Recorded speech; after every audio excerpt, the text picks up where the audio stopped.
Sa lalawigan sa Bohol, 12 ka mga tao ang naangol human mahulog sa gisakyan nilang jeep sa pangpang sa barangay Mansasa, Tagbilaran City.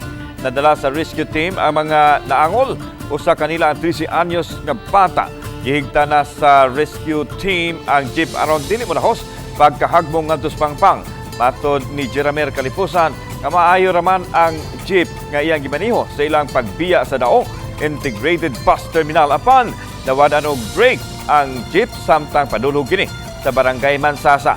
Noon ini gibangga na lang niya ang jeep sa mga punuan sa kahoy aron dili kini mulahos pagkahulog sa pangpang. Mobiyahe padung sa Sibilya ang jeep nga adunay 11 ka mga pasahero. Matod pa ang insidente sa grabing mihaton ang insidente sa grabing trapiko sa dapit. Secure nato kay peligro ug dili nato nahiktan magbong siya sa ubos na naibay sa ubos no. So may immediate concern nato i-secure nato para makaproceed na ang pagbalik sa traffic no, mapagian ang kalsada. Pagtamak no. Buwan naman. Mo. Buwan na mo haway doon mo unlod na.